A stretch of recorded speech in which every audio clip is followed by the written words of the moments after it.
Here is my Ironman 70.3 Swansea 2026 race recap video from getting my Airbnb cancelled the night before, to taking a beta blocker before my swim, getting some severe bleeding from blisters on the run. What a day it was to come away still with a race PB and also an all-time bike PB. So let's get into the race as a whole. So it all kicked off waking up about 5:30 on Saturday morning, waiting for my dad to come pick us up in his van. So my dad's got a transit van which has been converted into like a living space, which is fantastic and just as well. Because I read my messages that morning on Airbnb when I went to go and get the address for the place that we're going to be staying, to see that it'd been cancelled.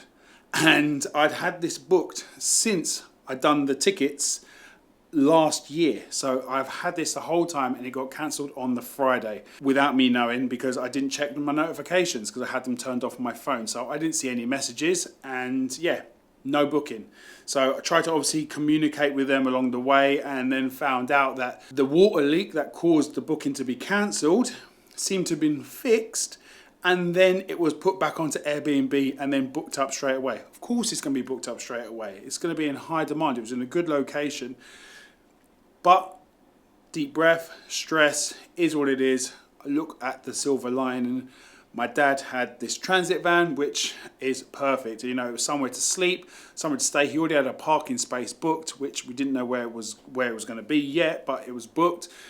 So yeah, things were looking all right. So making my way down to Swansea, I kind of felt a little bit disorganized with my nutrition, not going to lie. My breakfast was as normal, my overnight oats. I felt like I hadn't got my day's food prepared. So it then meant on the journey down there, stopping at one of the service stations and went into M&S, got myself a egg mayo sandwich with some fruit, so a little bit of carbs and some protein and a little bit of fat. And yeah, for the whole journey down there, it was just nice to kind of chill out. It was very hot, so you know, stress was still quite high in my body. As I saw on my Garmin, you can see here on the Garmin data that my stress was pretty much on high alert the whole day. And this was kind of one of the things that kind of led me to kind of think about taking a beta blocker before the swim, but I'll get to that in due course. So once we got to Swansea, it was then about getting our bikes into transition. So we got our race numbers, got all the stickers stuck on the bike, got our transition bags ready, and made sure that we could kind of get everything set to get to transition and hang everything up. Then once we got into transition, got the bike racked. I let all the air out my tires, well, not all the air, a lot of the air, mainly because I knew that bike was going to be sitting in the beaming sun all day, and the last thing I'd want is the inner tubes essentially to expand and to explode and have to deal with that first thing on race morning. That was the last thing I want to deal with. So take out a lot of the air, so I left about half the air in there and knew that I just have to pump it up in the morning, and worked out really well. And while we was in transition, got our bags ready for the bike and the run stuff, so I put all the stuff in there.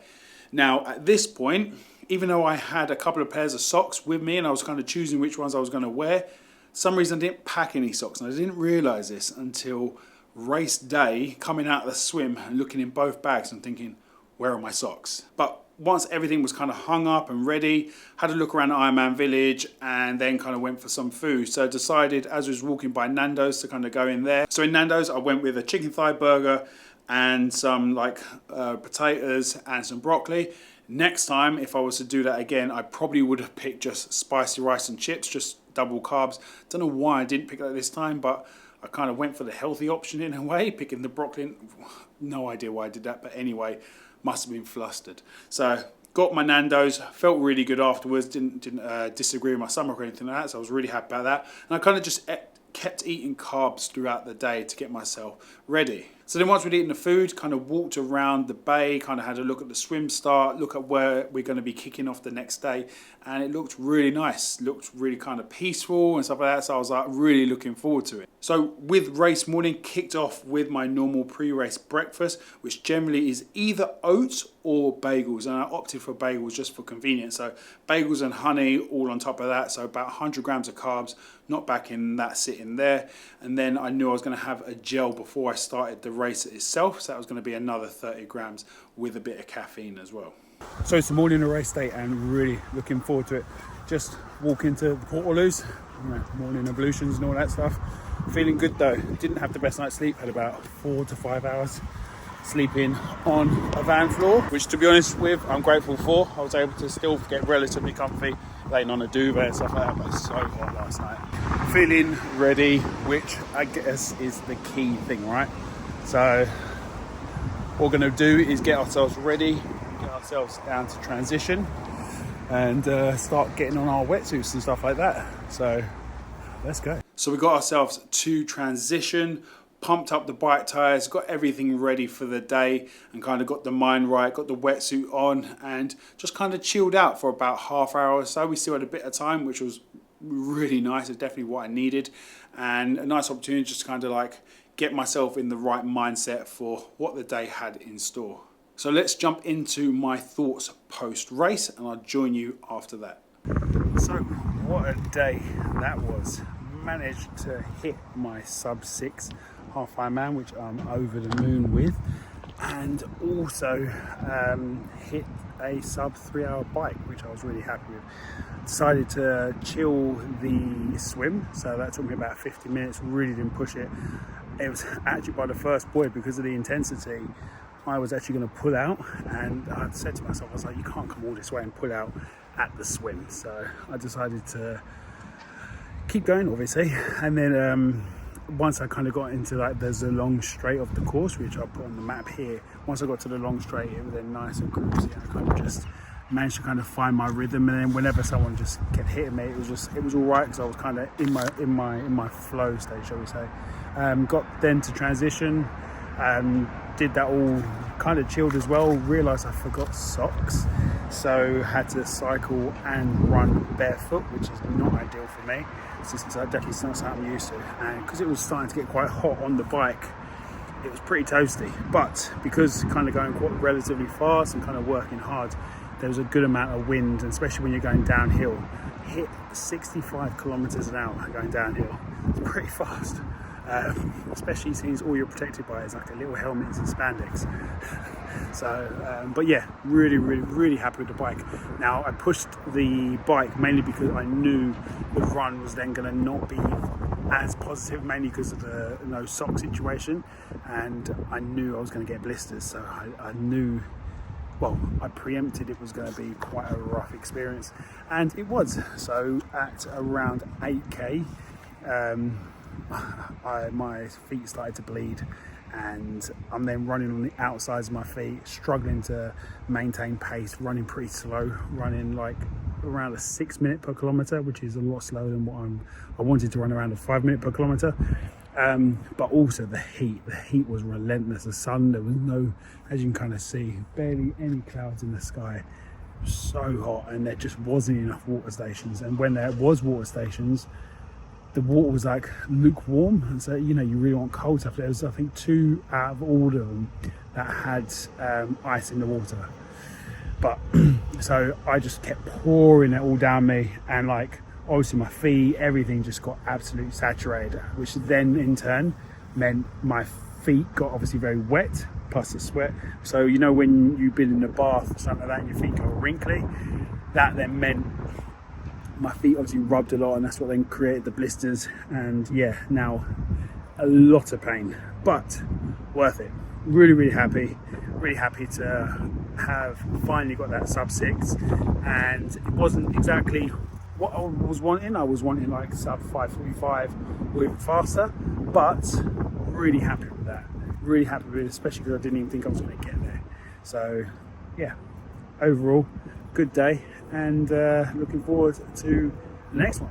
So as you can see, it was a really good day. Really happy with the performance as a whole. The swim, bang average, 50 minutes, really wasn't pushing it, was more just trying to endure it to the end. Do need to kind of think about this going into my next couple of races. I do need to kind of start to pick up my frequency of swimming, shall we say. So I do kind of struggle to fit more than one swim in a week. So I'm going to try to have to at least find a time to swim a second time. Not sure when, but I'm going to have to make sure I get that done, because I don't want to be having such a long swim when it comes to Ironman Wales at the end of the year, because it just means I'll have to kind of pick up so much time from other places, which I don't really want to have to do. So I want to try and get a little bit better at swimming. So yeah, bang average swim at 50 minutes, transition nice and chill, just to kind of get my head right, get myself in the game. Bike went really well, pushed the power, all the climbs were seated, made sure I kind of worked hard on all the hills, kept working on the flats and the downs, didn't let myself ease off too much, and it gave me the time that I was after, sub 3, so that 2 hours 55. I'll put my splits up on the screen here. Really happy, as I said, with the day's performance. And because at this point, when getting on the bike, I knew that I didn't have socks for the run, so I knew my run was going to suffer. I thought this is the one area I know I'm going to be able to push, because not having socks doesn't really matter here. So I'm just going to work as hard as I possibly can on the bike and just deal with the consequences on the run. And then when it comes to the run, very, very average. Kind of noticed my heart rate and stuff throughout the run was staying really low. In the blistering heat, my heart rate should have been up in like the 170s, 180s. But because I was on beta blockers, my heart rate was around 145 until about 16k. And then that was when my body pretty much shut down, and my heart rate went from 145 down to like 135. And you can kind of see in my heart rate there, which I'll put up on the screen here, you can see how it goes across and it just drops down, and that's when my body is pretty much just in survival mode. Even though from 8k, when I realized how much my feet were bleeding, I started running on the outsides of my feet to try to not put any pressure on the insides. I think the body just had enough. So it really was just survival mode to the end. And even when I was, I think in the last 1 or 2k, I knew where the finish line was. I think it was in the last k. And I got to a point, I was looking at the time, I thought, right, I've got about 6 minutes. I have to kind of keep moving. And I think probably then a couple of 100 meters later, I was like, I had to stop. I had to just stand there. I slowly walked. I was like, I'm done. And I was just like, I'm going to miss my time. But I managed to kind of snap myself out of it, get myself back, and just trundle away. Just one foot in front of the other, keep it moving. Got there, crossed that finish line, and could tell that I wasn't in my full normal state. For a start, I didn't do the old double bicep crossing the finish line. That was done earlier on. And then when I crossed the finish line, there was a photo of me, which I'll put on the screen here, just hands on the hips, head down.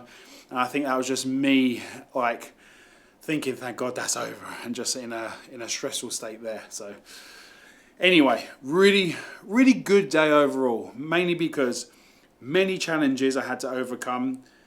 I got my PBs on both the time and the bike leg, which I was really happy with. And there's loads of room for improvement. So the fact that I can see plenty of room for improvement means that by the next time I come to racing, I'll hopefully ironed out those kinks and hopefully got better in certain areas that I want to get better in. And then all round, my time should begin coming down. So overall, I'd say it's a huge win. But next up, T100 Olympic distance. That's in a week and a half's time. So looking forward to kind of giving it some there. And then it's on to the big one in September, Ironman Wales.